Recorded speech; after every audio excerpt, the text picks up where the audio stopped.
Beneath the frost-kissed gaze of the eternal moon, a single thread of silver wove through the shadows of forgotten lives. Milas Rowan moved like a whisper through the dim-lit nursery of the Frostfang pack, her bare feet silent on the packed earth floor, chilled by the mountain winds seeping through the stone walls. At 31, she bore the weight of an Omega's invisibility, her body marked not by the fierce scars of hunts or battles, but by the faint, silvery lines of hands that had cradled too many fragile forms. The air hung heavy with the scent of damp fur and bitter herbs, the kind she brewed in the dead of night to ease fevers that clawed at the young ones the pack deemed unworthy. Outside, the snow fell in relentless veils, muffling the distant howls that echoed from the higher dens where the strong gathered around roaring fires. She knelt beside a nest of woven reeds, her calloused fingers gently parting the matted fur of little Era, a pup no more than 3 winters old, her breaths coming in shallow, ragged gasps. Era's littermates lay curled nearby, their eyes glassy with the sickness that had swept through the outer dens like a vengeful spirit. Milas had found them abandoned at the pack's edge weeks ago. Weaklings, the alphas had called them, their coats too thin, their cries too faint to promise warriors. But to her, they were flames flickering against the encroaching cold, and she had claimed them as her own, feeding them from her meager stores, singing the old lunar hymns until her voice grew hoarse. The wind rattled the hides stretched over the nursery's entrance, carrying the acrid tang of smoke from the central pyre. Milas lifted her head, her dark hair falling across eyes the color of storm-tossed seas. The pack was restless tonight. She could feel it in the tremor of the ground, the way the shadows seemed to lean inward. Whispers had reached even her isolated corner. The epidemic had breached the inner circles, felled hunters and elders alike. The alphas, led by the stern Beta Thorn and the elusive Alpha King himself, had convened under the great oak, their voices a low thunder discussing rites long buried in the pack's lore. She rose slowly, her woolen shift clinging to her skin from the damp, and stepped to the threshold. The moon hung low, a bloated silver orb bleeding light across the snow-swept clearing, illuminating the jagged peaks that cradled their territory like the ribs of some ancient beast. Torches flickered along the paths, casting elongated shadows that danced like specters.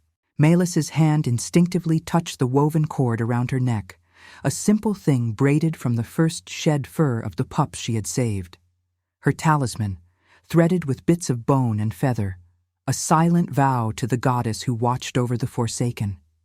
A figure emerged from the swirling flakes. Lyra, one of the few Omegas who still spoke to her, her face pale and drawn. "Milas," she breathed, clutching a fur cloak tight against the bite of the gale. "They've called the circle, the sickness. It's taken the Alpha's own kin. Thorn says the old ritual must be invoked, the blood offering to appease the moon goddess." Milas's heart stuttered, a cold fist closing around it. She had heard the tales as a child, whispered in the nurseries before the rejections began piling at her door. An Omega's life, pure and unclaimed, spilled under the lunar light to sate divine wrath. But why her? She was no stranger to the pack's disdain, banished to the fringes for her softness, for choosing the weak over the hunt. Yet this felt like the final unraveling of her threadbare existence. Lyra's eyes darted to the nests behind her. The litter. Era's fever broke at dawn, but the others. Thorn's gaze lingered on you during the gathering. Your charges are the heart of it, they say. The goddess demands balance. Balance. The word tasted like ash on Milas's tongue. She thought of the nights she had lain awake, the wind howling accusations through the cracks, wondering if her life was merely a vessel for others' survival. The pack revered strength, claws and fangs under the moon's approving glow, yet here she was, a caretaker of remnants, her hands stained not with blood, but with the warmth of life, clung to desperately. As the moon climbed higher, painting the snow in hues of silver and indigo, the call came. A deep, Resonant horn blast pierced the night, summoning all to the ritual circle at the clearing's heart. Malus gathered her talisman in her fist, its rough weave grounding her against the vertigo rising within. She bent to kiss Era's fever-damp forehead, murmuring a prayer to the goddess. "Let the light find the lost, even if it claims me first." The path to the circle wound through ancient pines, their branches heavy with ice, crunching underfoot like brittle bones. Pack members gathered in a wide ring, their breaths clouding the air, eyes reflecting the torchlight's orange fury. At the center stood the stone altar, etched with lunar runes that glowed faintly under the celestial gaze. Beta Thorn, broad-shouldered and scarred, his fur cloak edged in silver, raised his arms as the Alpha King remained shrouded in the shadows beyond. A distant figure, his presence a weight like the mountains themselves. Malus stepped forward unbidden, her pulse a drumbeat echoing the wind's mournful sigh. The Alpha's eyes fixed on her, not with pity, but calculation. She was the offering, the expendable thread to mend the fraying weave of their world. No resistance stirred in her. These pups were her blood, her legacy in a life of echoes. As the first flakes of snow melted on her skin, she met Thorn's gaze steadily, the moon above bearing witness to her quiet surrender. In that frozen moment, doubt flickered like a dying ember. Was mercy the truest strength, or merely the path to oblivion? The circle tightened, the chants rising on the wind, and Malus closed her eyes, offering herself to the night's unyielding embrace. The chants swelled like a gathering storm, weaving through the circle of fur-clad figures, their voices a rhythmic pulse that matched the frantic beat of Malus's heart. She knelt before the altar, the stone's chill seeping through her thin shift, grounding her in the reality of her choice. The air thickened with the scent of pine resin and smoldering sage, offerings scattered at the rune's edges to coax the goddess's favor. Thorn's shadow loomed large, his hand gripping the ritual dagger, its blade catching the moon's gleam like a sliver of captured night. Yet as the first words of the invocation left his lips, "By the blood of the Forsaken we beseech thee, lunar mother," a hush fell, unnatural and profound. The wind stilled, the snowflakes suspending mid-air as if time itself bowed to an unseen command.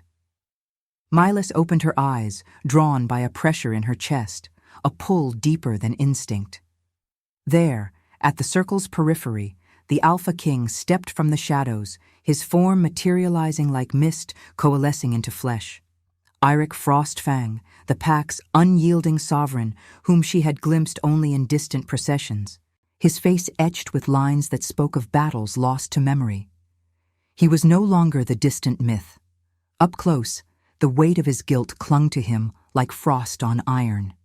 His eyes, a piercing gray flecked with silver, locked onto hers, and in that gaze, Malus felt the world tilt.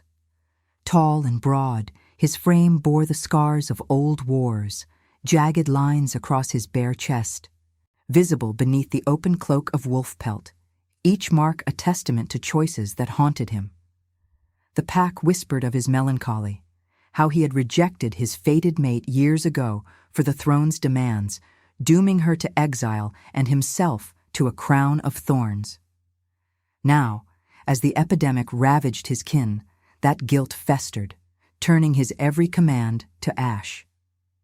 Eirik's presence silenced the chants. Even Thorn lowered the dagger, his deference a subtle bow of the head. The Alpha's boots crunched softly on the snow as he approached, the circle parting without a word. Malus's breath caught, an instinctive tremor rippling through her, not fear, but a spark of recognition, as if the moon had threaded their fates in secret.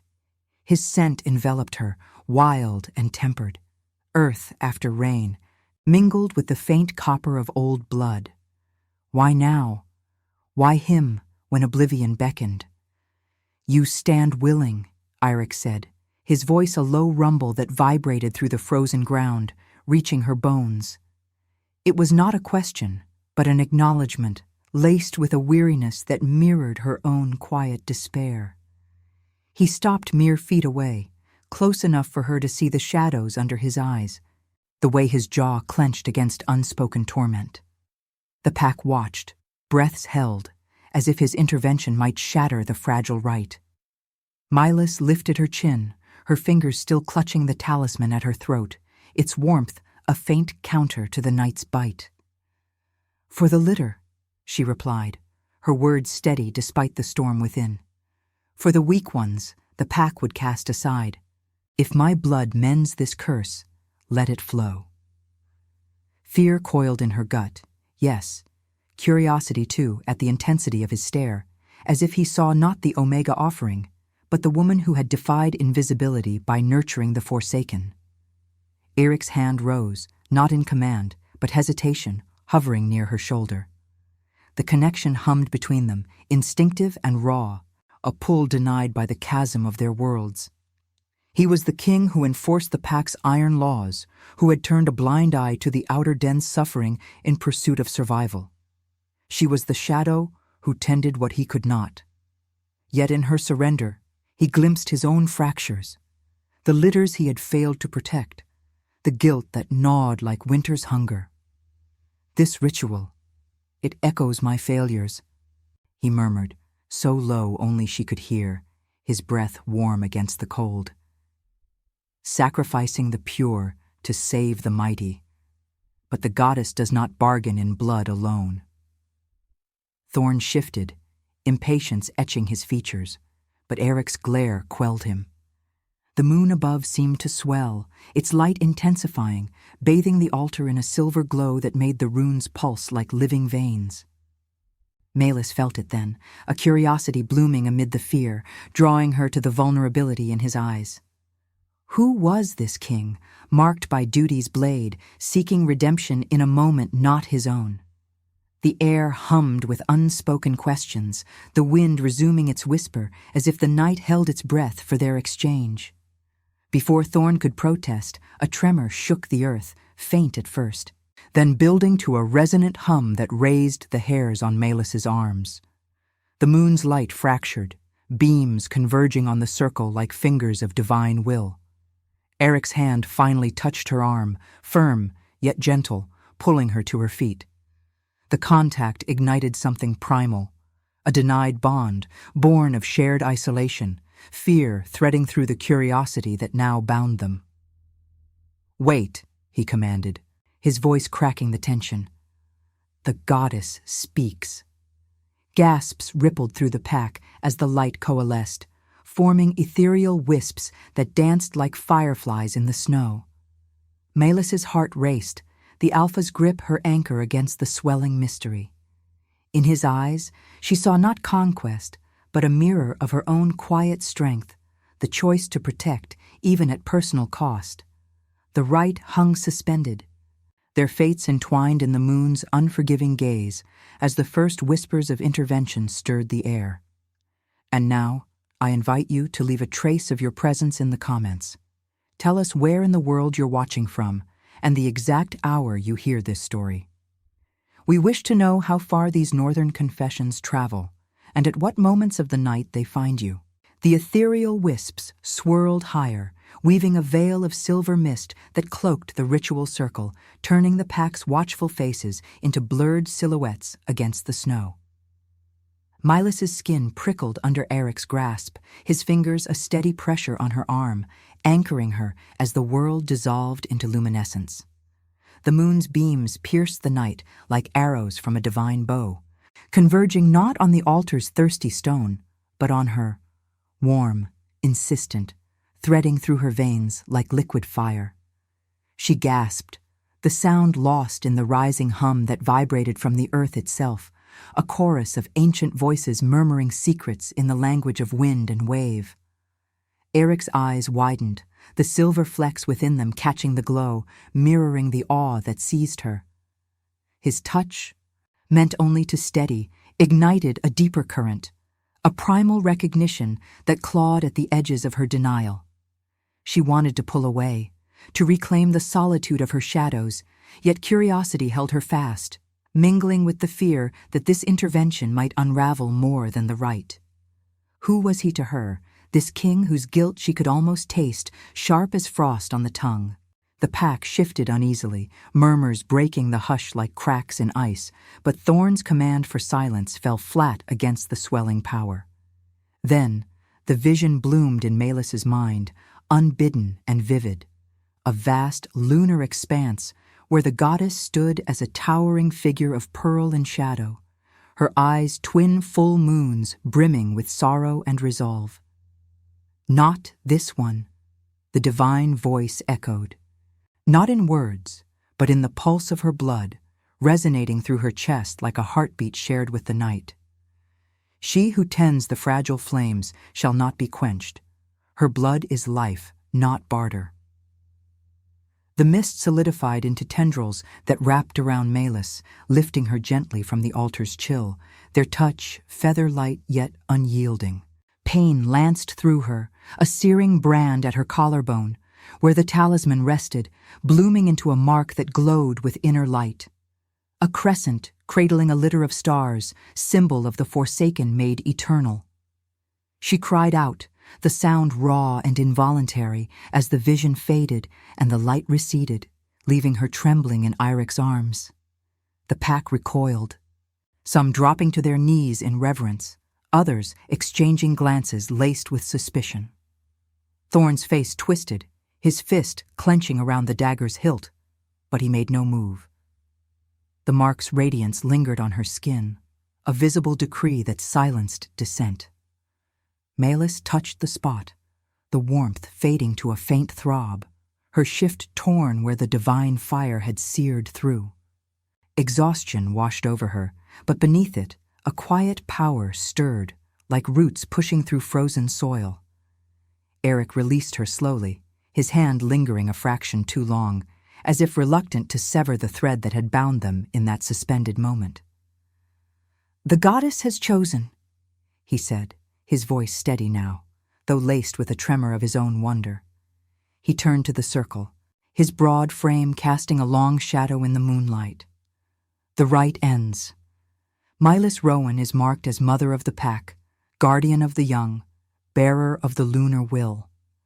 No blade shall touch her, no exile claim her again."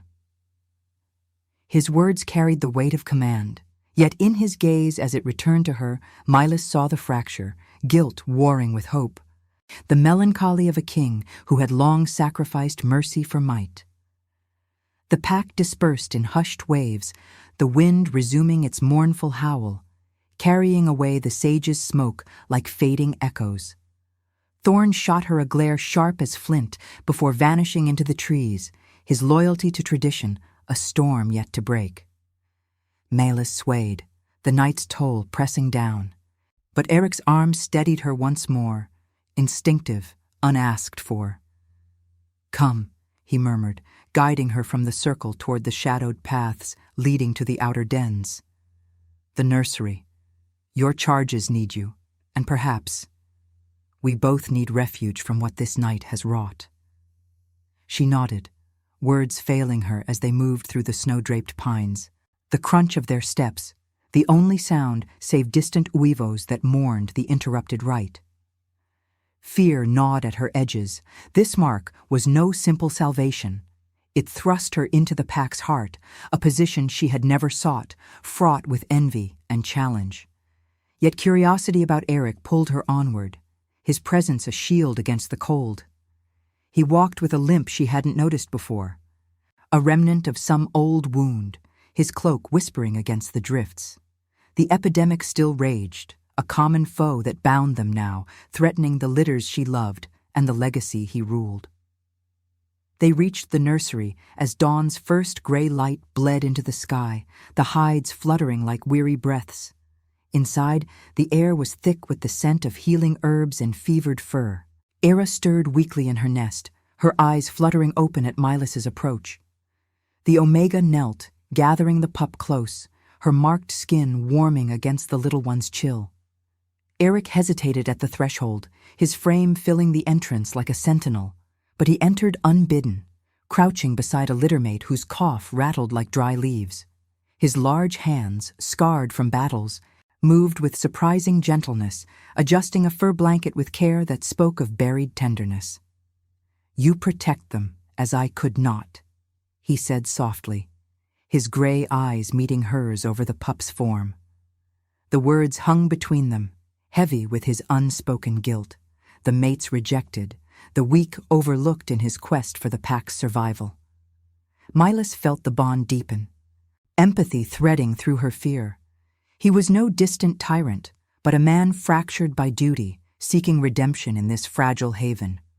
She rationalized it away, mere shared purpose against the sickness, but the pull lingered, instinctive and denied, born of the night's revelation.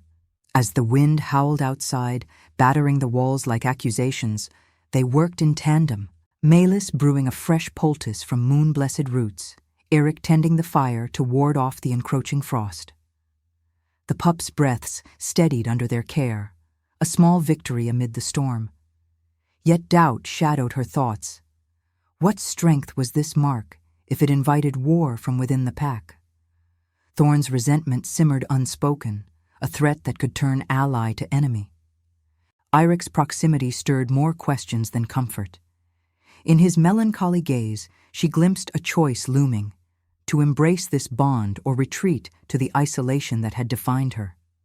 By midday, as the sun struggled through the clouds in pale shafts, a distant howl signaled approach, scouts returning with news of the epidemic's spread. Eric rose, his jaw set, but his hand brushed hers in farewell, a spark of connection that lingered like embers in snow. Malis watched him go, the nursery's warmth a temporary refuge, her heart torn between the pup's fragile lives and the ethical precipice ahead. Could compassion crown them both, or would it demand a deeper sacrifice? The mark at her throat pulsed faintly, a reminder that the goddess's will was no gentle path, but a forge for souls entwined in lunar fire. The afternoon light filtered through the nursery's narrow slits like hesitant fingers, casting elongated shadows across the reed nests where the pups slumbered fitfully. Milas sat cross-legged on the earthen floor, her marked collarbone throbbing with a rhythm that echoed the distant pulse of the pack's unrest. The air inside carried the mingled scents of eucalyptus balm and the faint, acrid edge of illness, a reminder that the epidemic's claws had not yet retracted. Ira, the smallest of the litter, nestled against her side, her breaths now even, though a lingering heat radiated from her fur. Milas's fingers traced the pup's downy ear, the touch a quiet anchor amid the whirlwind that had upended her world since the circle. She had always sensed the fragile threads of life in the forsaken young. A healer's intuition born of endless nights, not some grand destiny. But now, with the goddess's mark seared into her flesh, that sense sharpened into something visceral, like veins of silver running beneath her skin. It whispered to her in the wind's sigh, in the flicker of torchlight beyond the hides, visions of fevers breaking, of hidden weaknesses in the pack's iron resolve. Yet doubt coiled tight in her chest. This power felt like a borrowed cloak, heavy with the expectation of those who now whispered her name in awe and envy. Thorn's glare from the circle lingered in her mind, a promise of trials yet to unfold. A low growl rumbled from outside, pulling her from reverie. The entrance flap parted, admitting a gust that scattered embers from the central hearth.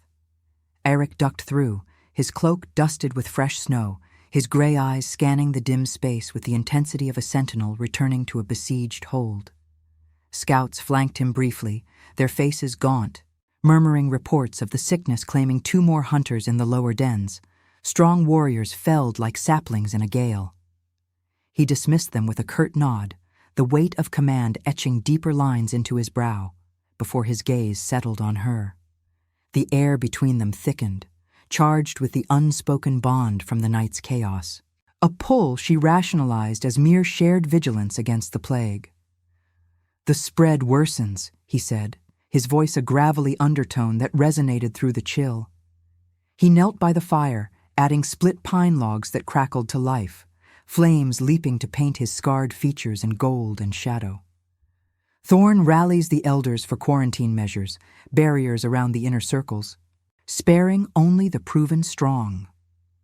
His words carried the bitterness of old guilts, the rejection of his fated mate, a specter that haunted his every decree, mirroring the pack's disdain for the weak she had always shielded. Milas rose slowly, her shift whispering against the floor, and moved to the poultice pot simmering over the renewed blaze. The mark at her throat warmed, drawing her eyes to Eric's as she stirred the mixture, roots harvested under moonlight, now infused with an inexplicable potency. And the outer dens? The litters like these?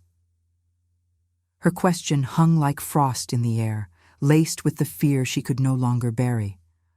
The pups stirred in their sleep, one letting out a plaintive whimper that twisted her heart. Eric's hand paused mid-motion, the fire's glow reflecting the storm in his eyes. Sacrificed to the greater survival, he admitted, the confession raw, his melancholy a palpable shroud. He had built his reign on such choices, power over compassion, duty over the whispers of his soul. Yet here, in this humble refuge, those foundations cracked. His gaze traced the crescent mark on her skin, visible through the torn fabric, and something shifted in his expression, not command, but dawning realization, as if the moon had etched her into his fate. Before she could respond, a sharp cry pierced the quiet. Little Kyle, Ira's littermate, convulsing in his nest, his small body racked by the fever's merciless grip. Milas lunged forward, scooping him into her arms, but the seizure deepened, his eyes rolling back, foam flecking his muzzle. Panic surged through her, hot and unyielding, but the mark ignited, a blaze that spread from her chest to her fingertips, silver light pulsing beneath her skin like captured starfire. Instinct overrode fear. She pressed her palm to the pup's forehead, the talisman at her neck humming in resonance, and willed the vision from her earlier trance to manifest. Life, not barter. Tend the flames. The light flowed from her, unbidden and fierce, threading into Kale like moonlight-piercing storm clouds. His tremors eased, the fever breaking in a sheen of sweat that cooled under her touch, his breaths steadying to the rhythm of her own heartbeat. Eric watched, transfixed, his breath caught as the glow faded, leaving the pup limp but alive, his eyes fluttering open to gaze at her with newfound clarity. The other littermates stirred, their whines softening as if the air itself had been cleansed, the sickness retreating from the nursery's bounds like shadows before dawn. You... Eric's voice broke the stunned silence, rough with awe and a deeper turmoil. He reached out, his scarred fingers brushing the mark on her collarbone, the contact sending a jolt through them both. Instinctive, resisted, yet undeniable. In that touch, he saw it. She was no mere survivor, but the key the goddess had forged for their fractured pack. Her gift, the lunar authority over the young, extended beyond protection. It was healing, revelation, a bridge between the weak and the mighty that could mend the epidemic's wounds and his own haunted soul. Guilt warred in his eyes. The king, who had overlooked such power in his pursuit of strength, now confronted with mercy's true crown. The Pathfinder's light, you've always carried it, hidden in the fringes. The goddess chose you to redeem us all, to save the litters, and perhaps, the throne's shadows. Malus pulled back slightly, rationalizing the warmth of his proximity as the fire's echo, though curiosity bloomed amid the denial. This bond, born of fear and shared purpose, threatened her hard-won isolation. Yet in his melancholic gaze, she glimpsed a mirror, her rejection transmuted into purpose, his duty into potential grace. The wind howled outside, carrying weavos of approaching dusk, but within, the refuge held, their empathy forging a tentative link against the gathering storm. Thorn's resentment loomed, a political blade sharpened by tradition, but her gift's manifestation shifted the balance. No longer expendable, she stood as the pack's spiritual heart, her choices now the fulcrum of war or healing. As Eric helped her settle Kyle back into the nest, their hands brushing in silent accord, the ethical precipice sharpened. Could she wield this power without losing herself to the pack's demands? The moon would rise soon, its silver judgment upon them, demanding not just survival, but rebirth through compassion's fire. Subscribe if you believe mercy can crown even the fallen. Comment Luna if you'd walk through the storm for someone who saw your hidden light.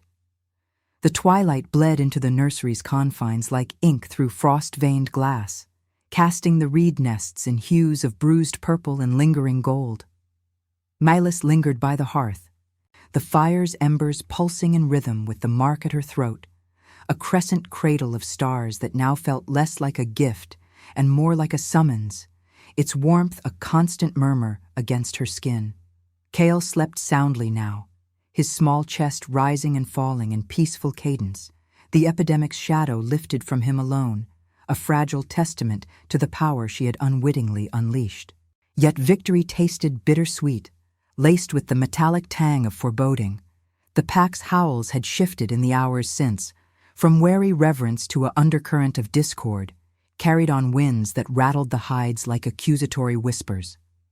Eirik had departed at midday's wane, his parting touch on her shoulder a fleeting anchor that stirred the instinctive pull she still resisted, rationalized as the shared burden of the sick, nothing more. But his words echoed in the quiet. The Pathfinder's light. She had heard the old tales, fragments sung by elders to the pups she tended. The Omega chosen by the goddess to guide the lost, her hidden gift a beacon against despair. No longer invisible, she was thrust into the light, her choices no longer solitary, but woven into the pack's fraying tapestry. Freedom, once her silent companion in the outer dens, now slipped through her fingers like melting snow, replaced by the weight of expectation. The entrance flap burst inward with a gust that scattered ash across the floor, admitting Thorn's hulking form, his fur cloak matted with the day's fresh drifts, his eyes, narrow slits of amber fury, fixed on her immediately, the beta's presence a storm cloud eclipsing the fire's glow. Flanked by two enforcers, scarred warriors whose loyalty to tradition ran deeper than blood, he filled the space, his breath clouding the air with the scent of pine sap and simmering rage. "The mark changes nothing," he growled, his voice a low thunder that made the pups stir uneasily in their nests. "You stand as a pretender, Omega, playing at divinity while the pack bleeds." Milas rose unhurriedly, her hand instinctively shielding the slumbering litter, the talisman at her neck thrumming like a distant heartbeat. Fear coiled in her gut, sharp as the wind's bite, but beneath it burned a curiosity born of the night's revelations. Thorn's resentment was no surprise, a echo of the rejections that had defined her, yet now it confronted not just her survival, but the pup's fragile rebirth. The mark warmed, silver light flickering faintly beneath her shift, a subtle warning that steadied her voice. The goddess spoke, Thorn. The litters live because of it. What past demands their blood now? He stepped closer, the enforcers fanning out to block the exit, their shadows merging with the encroaching dusk. Outside, the snow swirled in furious eddies, muffling the pack's gathering murmurs beyond the pines. A confrontation long brewing, ignited by her ascension. Thorn's lip curled, revealing fangs yellowed by battles, his scarred muzzle twisting in disdain. "Your gift mocks the old ways." Eirik falters, haunted by ghosts of mates rejected and thrones seized through strength, not sorcery. He sees redemption in you, a crutch for his guilt. But I remember the weak you hoard, remnants of failures, like the litter his own bloodline cast aside before the epidemic claimed them. His words struck like claws, dredging the pack's shadowed history, the Alpha's rise through betrayal, allying with rival clans only to purge them, leaving orphans in the snow that Milas had claimed as her own. The air thickened, charged with the metallic promise of blood under the rising moon, its pale arc just cresting the peaks visible through the slits. Milas's pulse thrummed in her ears, The ethical precipice yawning wide. Forgive this guardian of iron laws, who embodied the pack's merciless core, or wield her authority to shatter the cycle of sacrifice. Compassion warred with the instinct to protect, her gift whispering visions of Thorn's own buried wounds, a lost sibling to the plague years ago, fueling his unyielding creed. Yet freedom beckoned in resistance, a return to the fringes where love for the forsaken needed no crown. Before she could respond, Eric's howl pierced the gale, a resonant command that froze the enforcers mid-advance. He burst through the flap, snow cascading from his broad shoulders, his gray eyes blazing with the melancholy fire of a king cornered by his past. "Stand down," he ordered, his voice cutting through the tension like a blade through frost, positioning himself between Malus and the beta. The contact of his arrival rippled through her, instinctive and denied, curiosity flaring at the vulnerability etched in his stance. The limp more pronounced now, a reminder of wounds from the rival wars that had forged his guilt-laden throne. Thorn whirled, his growl deepening to a snarl. "You'd let this Omega upend the pack? The elders murmur of rivals at our borders, clans scenting weakness in your hesitations, Eric. She heals a pup, and you crown her mother? It's folly, born of your shame, the mate you exiled for power, the litters you failed when war called." The accusation hung heavy, the pack's history unfolding like a wound reopened. Eric's ascent through calculated betrayals, rejecting his fated bond to unite fractured clans, only to watch the epidemic ravage the vulnerable he had overlooked. Now, Thorn positioned himself as the true guardian, his loyalty a veil for ambition, eyes gleaming with the hunger of a potential usurper. Eric's frame tensed, the firelight carving deep shadows across his scars. But his gaze flicked to Malus, seeking her in the storm, a silent plea for the redemption she embodied. "Strength is not in blood spilled for survival," he replied, his tone laced with philosophical weight, echoing the introspections that had haunted his solitary nights. "It's in choosing mercy when war demands war. Malus's light reveals what we've buried, the Pathfinder's path, weaving the weak into the whole. Challenge her, and you challenge the goddess's decree." The nursery trembled as more howls joined the fray outside, the pack converging on the outer dens, torches flaring like distant stars in the snow. Thorn's enforcers shifted, torn between oaths, the air electric with the precipice of schism. Malus stepped forward, her marked hand extended not in threat, but invitation, the silver glow pulsing like a heartbeat shared with the moon. Fear and curiosity intertwined with burgeoning empathy. For Eric's fractured duty, for Thorn's armored despair, urging a choice, forgiveness to heal the pack's wounds, or war to claim her hard-won liberty. The wind howled its judgment, carrying the scent of impending blood, as the beta's claws extended, the moral forge igniting in the lunar glow. In that suspended breath, Malus felt the bond with Eric deepen, resisted yet inevitable, a redemption not for thrones, but souls, while Thorn's glare promised the storm's full fury. What was true power, if not the mercy to forgive the unforgivable, even as freedom whispered retreat? The moon watched, unblinking, as the circle of confrontation tightened, demanding her verdict in fire and frost. The moon's silver sickle hung like a judge's blade over the nursery, its light fracturing through the whipping snow to etch stark lines across the intruders' faces. Milas's breath came shallow, the mark at her throat a living ember, pulsing with the rhythm of the storm outside, winds that howled like the pack's divided soul, carrying the acrid scent of torch smoke and the copper promise of blood. Thorn's claws gleamed, extended in the fire's dying glow, his amber eyes locked on Eric with the ferocity of a rival scenting weakness. The enforcers flanked him, their postures coiled, breaths fogging the air like specters of the old ways, ready to enforce the beta's unyielding creed. Eric stood unyielding between them, his broad frame a barrier forged from scarred resolve. Yet Malus saw the tremor in his stance, the limp pulling at his leg, a ghost of the betrayal that had elevated him to the throne.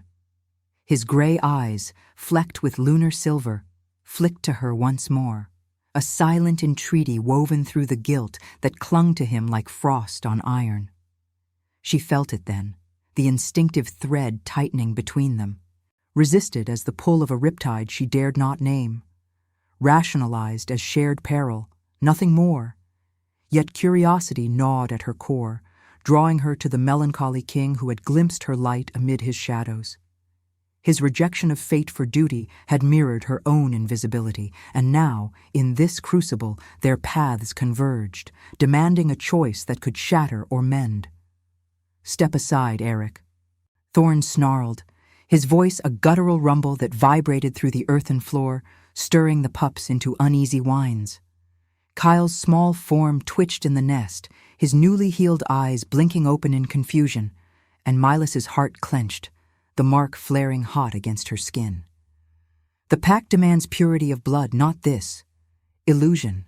You've let guilt blind you, the mate you cast into exile for alliances that bought our borders peace, the litters culled in wars you waged. Now you cling to an Omega's whisper as salvation?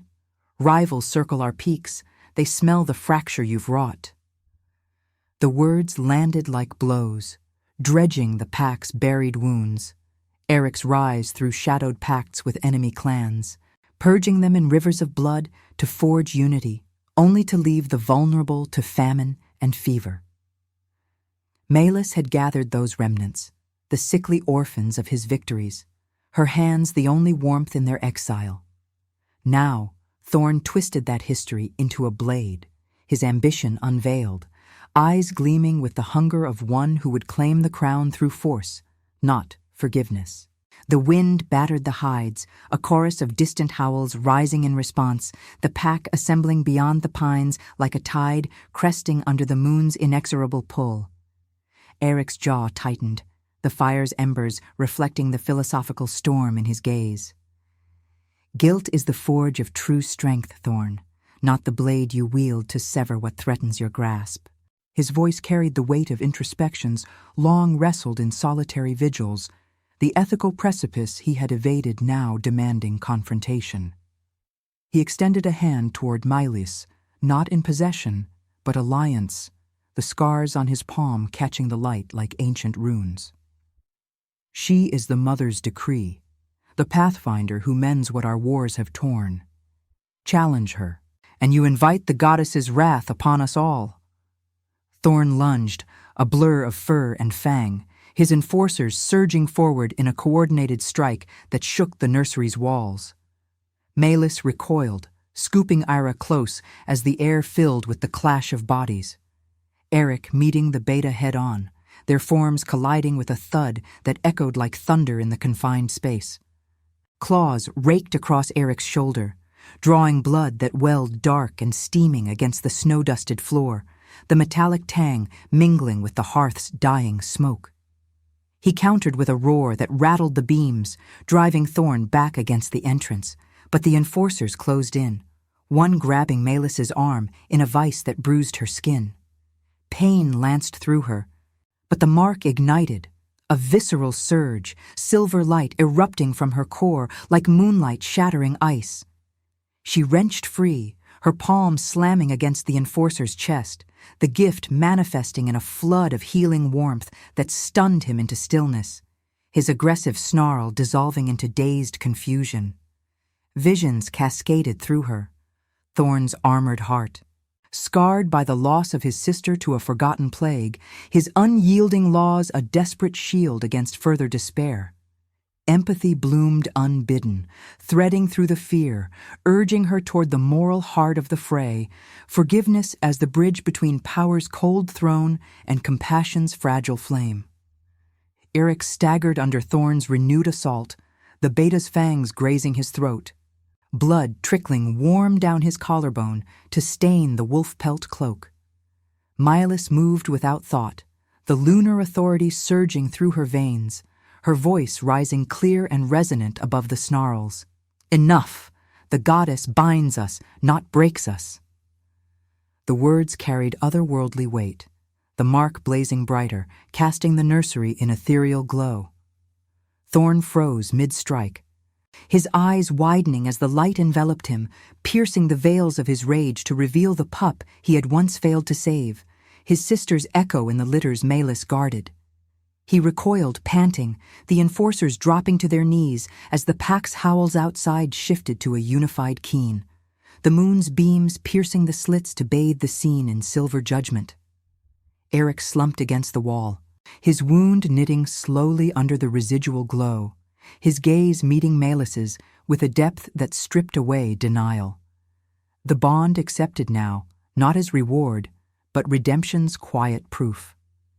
Guilt softened in his eyes, the melancholy king glimpsing rebirth in her unyielding mercy. Thorn backed toward the flap, his form diminished, ambition cracked by the revelation of shared frailty. "This changes the weave," he muttered, voice hoarse, before vanishing into the storm, his enforcers trailing in defeated silence. The nursery fell quiet, save for the wind's waning sigh and the pup's soft breaths, the fire rekindling as if fed by divine breath. Malus knelt beside Eric, her hands pressing to his shoulder, the healing light flowing instinctively, sealing the gash with threads of warmth that chased away the chill of blood loss. His hand covered hers, rough yet tender, the contact a spark that ignited the resisted truth. Love as choice, forged in the crucible of confrontation, not fate's whim. "You've chosen mercy over my wars," he whispered, his breath ragged against her ear, the scent of earth and iron enveloping her. "What strength is this, if it demands we both yield our freedoms?" She met his gaze, the mark's pulse syncing with her heart, curiosity yielding to acceptance, the Omega and the King, reborn not in glory, but in the ethical fire of compassion.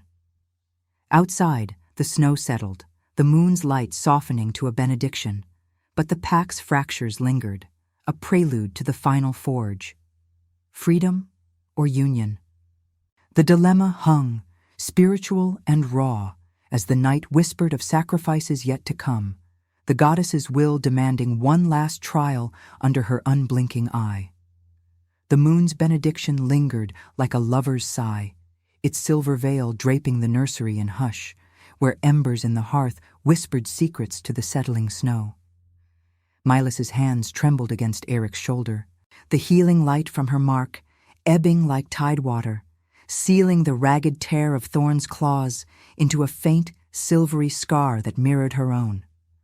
Blood's copper warmth cooled on her fingers, mingling with the earthy scent of his skin, a visceral reminder of the night's forge, clash of fangs and fury yielding to this fragile piece.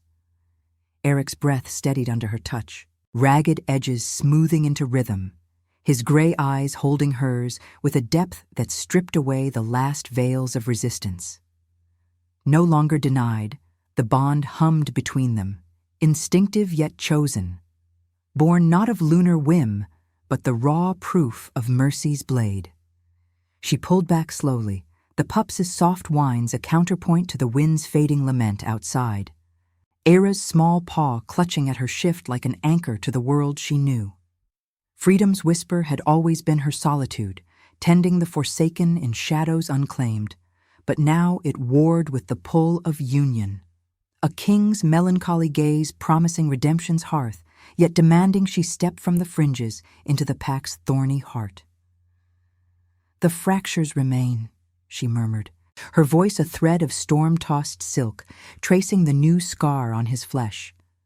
The mark at her throat pulsed, warm as hidden fire, visions flickering unbidden, the epidemic's tendrils coiling through the inner dens, litters gasping under fever's grip, Thorn's retreating form a seed of schism that could bloom into war.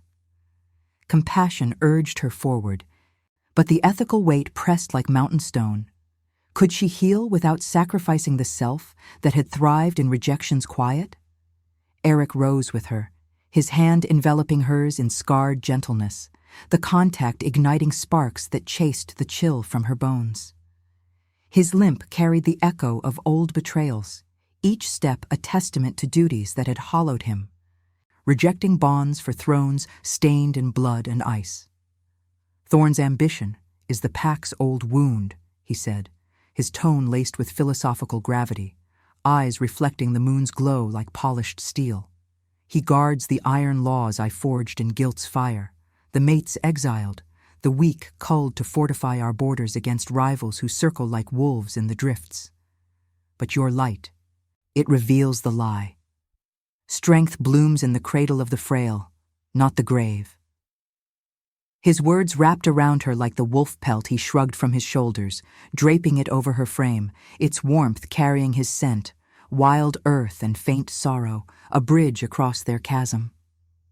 The night deepened, howls rising in unified cadence beyond the pines, not discord now, but a call to the circle, the pack drawn by the lunar decree that had silenced the fray. Malis felt it in her veins, the mother's will threading through her like silver roots, summoning her to the heart of the storm. She stepped toward the entrance, Eric at her side, their shadows merging in the firelight as if fates long resisted had finally entwined. The snow crunched underfoot, crisp and unyielding. The path to the clearing winding through ancient evergreens bowed by frost, their branches whispering benedictions.